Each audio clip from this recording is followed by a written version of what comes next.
यूं ही नहीं मिलती राही को मंजिल, एक जुनून सा दिल में जगाना होता है। पूछा चिड़िया से कैसे बना आशियाना, तो बोली भरनी पड़ती है उड़ान बार बार, तिनका तिनका उठाना होता है। Welcome guys, welcome on my YouTube channel Compteria. In the previous lecture of child development and pedagogy and educational psychology, we will discuss about range, area, speed, level and Thorndike's intelligence, 4 factors. Now, without wasting the times, today we will start Thorndike's multi-factor theory, educational implications of Thorndike's multi-factor theory. बुद्धि सिद्धांत की शैक्षणिक उपयोगिता को उसके अधिगम के उद्दीपन प्रति उत्तर बंद सिद्धांत के संदर्भ में समझ सकते हैं। जो पहला बिंदु में चर्चा करूंगा, Thorndike's implications for multi factor theory. ध्यान रखिएगा, मैं थॉर्नडाइक के बहुकारक सिद्धांत की शैक्षणिक उपयोगिता के बारे में चर्चा कर रहा हूं। इसमें पहली चर्चा है strengthening of SR bonds, SR बंध को दृढ़ करना। थॉर्नडाइक एक संयोजनकर्ता मनोवैज्ञानिक थे जो मानते थे कि विशिष्ट उद्दीपन और विशिष्ट प्रत्युत्तर होते हैं। इन्होंने बुद्धि इन उद्दीपनों और प्रत्युत्तरों के बीच अनिश्चित संख्या के विशिष्ट संबंधों का नाम है और शिक्षक को एसआर बंध को दृढ़ बनाने का प्रयास करना चाहिए। इस उद्देश्य के लिए अभ्यास और पुनरावृत्ति का प्रयोग किया जाना चाहिए। दूसरा बिंदु है मोटिवेशन। एसआर बंध के निर्माण में उद्दीपन और प्रेरणाएं महत्वपूर्ण भूमिका निभाते हैं, इसलिए छात्रों को विभिन्न विद्यालय विषयों का अधिगम करने के लिए बुद्धि का प्रयोग करने के लिए अभिप्रेरित करना चाहिए और शिक्षक को उपयुक्त अभिप्रेरणात्मक तकनीकों का प्रयोग करने के बाद छात्रों के समक्ष अपने पाठ को प्रस्तुत करना चाहिए। तीसरा बिंदु होगा use of rewards and punishment.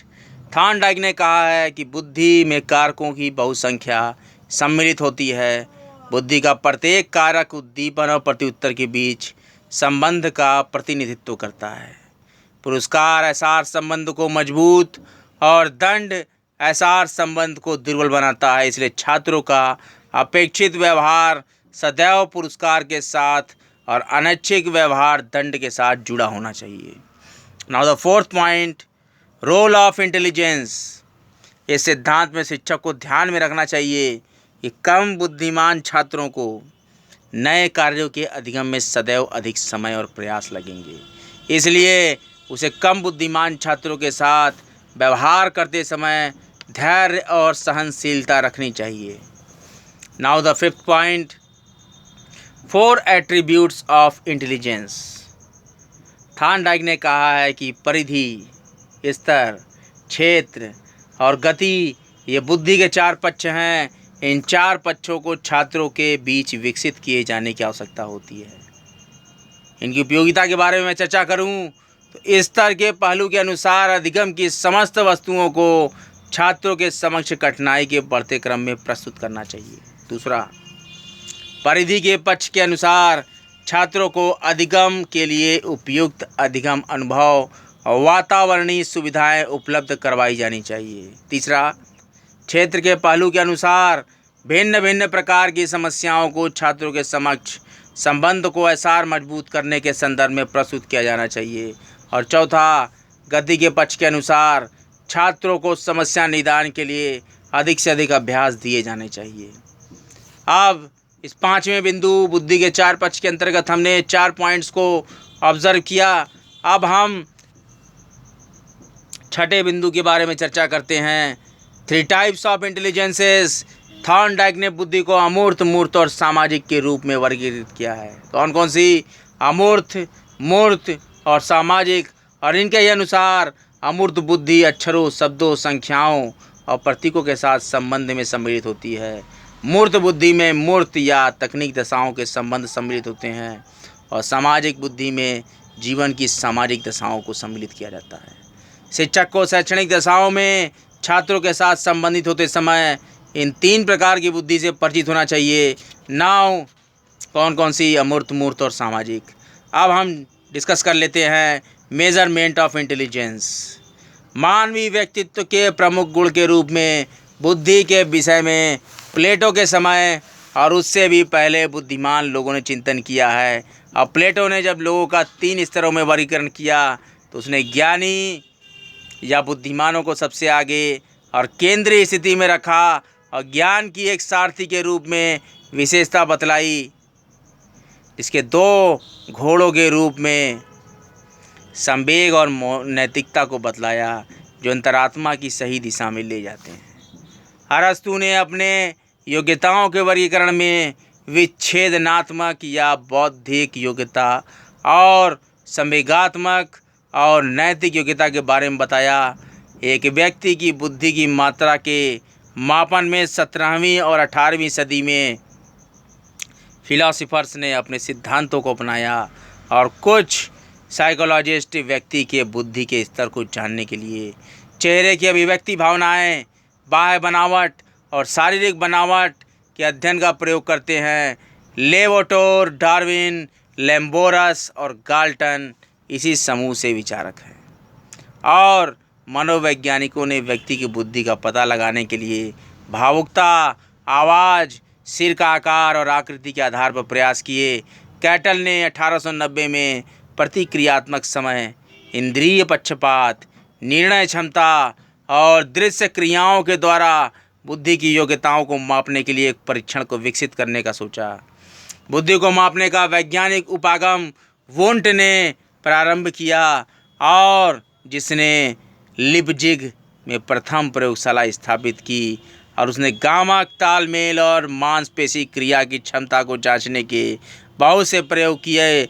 उसके प्रयासों को गाल्टन के द्वारा आगे बढ़ाया गया और उनका मत है कि बुद्धिमान व्यक्तियों में संवेदनात्मक अंतर की क्षमता उत्तम होती है, लेकिन वैज्ञानिक तरीके से बुद्धि का प्रथम परीक्षण विकसित करने का श्रेय एल्फ्रेड बिनेट को जाता है, जिन्होंने 1904 ईस्वी में बुद्धि परीक्षण को विकसित किया और थियोडोर सीमेन के साथ मिलकर 1905 ईस्वी में इन्होंने इसमें इम्प्लीमेंटेशन किया और फिर 1938 में काफ़ी इम्प्लीमेंटेशन के साथ बिनेट ने मानसिक आयु की नई धारणा प्रस्तुत की और 20वीं शताब्दी के एंट्रेंस में फ्रांस में अधिकांश विद्यालय छात्रों का परीक्षा में बहुत ही कमज़ोर प्रदर्शन रहा। ऐसे कारणों का पता लगाने के लिए कमेटी का गठन किया गया। इसका कार्य छात्रों के उनकी बुद्धि के अनुसार अलग अलग भागों में बांटना था और अल्फ्रेड बिनेट और सीमन इनमें सदस्य थे और उन्होंने प्रत्येक आयु समूह के छात्रों के लिए कुछ प्रश्न पत्रों को तैयार किया। इस विधि के द्वारा उन्होंने बुद्धिमान छात्रों को औसत और औसत से निम्न छात्रों से अलग कर दिया और उन सभी के लिए अलग अलग कोचिंग का सुझाव दे दिया। और दूसरे मनोवैज्ञानिक बुद्धि मापन के लिए इंद्रिय प्रतिक्रियाओं पर प्रयोग करने में व्यस्त थे। अब बिनेट ने अलग अलग जटिल मानसिक क्रियाओं जैसे निर्णय, चिंतन, स्मृति और अंक गणित तार्किकता का प्रत्येक छात्र की व्यक्तिगत बुद्धि की मात्रा को जानने के लिए परीक्षण किया और उसके बाद बिनेट और सीमेन बहुत ही जटिल और पेचीदा मानसिक क्रियाओं में रुचि लेने लगे और अध्ययन की अलग अलग शाखाओं से पृथक पृथक पत्रों का निर्माण किए और अधिक वैज्ञानिक होने के साथ व्यवहारिक था और प्रत्येक आयु के छात्रों के लिए अलग अलग प्रश्न पत्रों को तैयार किया गया और बुद्धि को मापने के लिए प्रयोग किया जाने वाला यह प्रथम स्केल पैमाना था। और बिनेट ने सन 1905 में तैयार किए गए प्रश्न पत्र में 32 प्रश्न दिए थे, जिसमें प्रश्नों को जटिलता के बढ़ते क्रम में व्यवस्थित किया गया था। अब मानसिक आयु की इस स्केल में सबसे पहले चर्चा की गई और 1911 ईस्वी में कुछ सुधार करते हुए इसे वयस्कों के लिए उपयुक्त बनाया गया। इस सुधार के बाद बिनेट अधिक समय तक जीवित नहीं रहे और फिर और भी दूसरे मनोवैज्ञानिक ने विभिन्न दशाओं से मेल खाते हुए आवश्यक परिवर्तन इस स्केल में किए। अब बिनेट सीमन स्केल का सन 1916 ईस्वी में प्रयोग करने वाला टर्मन प्रथम मनोवैज्ञानिक था।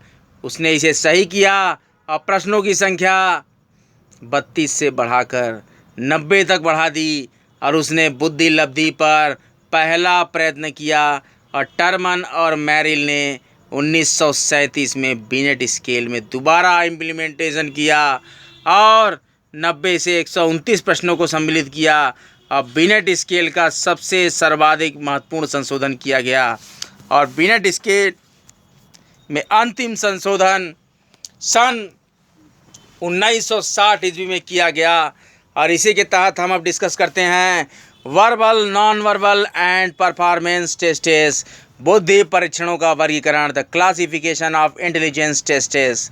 प्रशासनिक दृष्टिकोण से बुद्धि परीक्षण को 2 श्रेणियों में वर्गीकृत करते हैं। पहली है इंडिविजुअल टेस्टेस, जिसमें एक समय में केवल एक ही व्यक्ति की परीक्षा ली जाती है। Now the second one is group test, इसमें एक समय में व्यक्तियों के एक समूह की परीक्षा ली जाती है। और बुद्धि परीक्षणों के वर्गीकरण का दूसरा तरीका परीक्षाओं के स्वरूप पर आधारित है। इसीलिए 2 प्रकार के परीक्षण होते हैं, शाब्दिक परीक्षण या भाषा परीक्षण और दूसरा है गैर शाब्दिक परीक्षण या निष्पादन परीक्षण। Now we will discuss about verbal और लैंग्वेज टेस्टेस। इसमें भाषा का प्रयोग करते हैं या निर्देश शब्दों में दिए जाते हैं, लिखित हो या मौखिक रूप हो या ड्यूअल कोर हो। व्यक्ति द्वारा उत्तर देने के लिए भाषा के साथ साथ कागज और पेंसिल के प्रयोग करने की आवश्यकता होती है और परीक्षण संदर्भ शाब्दिक सामग्री से परिपूर्ण होता है। Now the second one, non verbal और परफॉर्मेंस टेस्टेस। इस परीक्षण में ऐसी क्रियाओं को सम्मिलित करते हैं जिन्हें भाषा के प्रयोग की आवश्यकता नहीं होती है। परीक्षण संदर्भ से भाषा का प्रयोग हटा दिया जाता है और ऐसे गैर शाब्दिक परीक्षणों के जटिल उदाहरण निष्पादन परीक्षण हैं। इनकी मूलभूत विशेषताओं की मैं चर्चा कर लेता हूँ। इन परीक्षण का परीक्षण संदर्भ सामग्री वस्तुओं के रूप में होता है। व्यक्ति को क्या करना है इसका संकेत जांचकर्ता द्वारा या तो मौखिक निर्देश या चिन्हों के माध्यम से दे दिया जाता है और व्यक्ति का उत्तर वह क्या करता है या क्या निष्पादित करता है, चाहे उसके द्वारा कुछ कहा गया है या लिखा जाता है, ये इस पर निर्भर करता है। और ये परीक्षण व्यक्तिगत परीक्षण होते हैं। डॉक्टर पिल्लई ने निरीक्षण किया है कि इनका समूह परीक्षण के रूप में प्रयोग नहीं किया जा सकता है। मुख्य कारण है कि व्यक्ति के कार्य करते समय परीक्षा के पर्यवेक्षण की आवश्यकता होती है और उसे आवश्यक निर्देश दिए जाते हैं। हम बुद्धि के समस्त प्रकारों के परीक्षणों का अंतिम चित्र प्राप्त करने की कोशिश करते हैं, तो हमें उपरोक्त वर्गीकरण के दोनों प्रकारों को ध्यान में रखते हुए समस्त प्रकार के बुद्धि परीक्षणों को आरेख की मैं आपको चर्चा करूंगा। पहला है intelligence test. Now categorisation individual tests and group tests. In the individual tests, verbal tests and performance tests, and the second one of intelligence test, that is group test, in which verbal test and non-verbal tests. Individual verbal tests, इसमें भाषा का प्रयोग और इस श्रेणी संबंधित होने के समय से व्यक्ति को प्रशासित किया जाना सम्मिलित होता है। ऐसे परीक्षणों के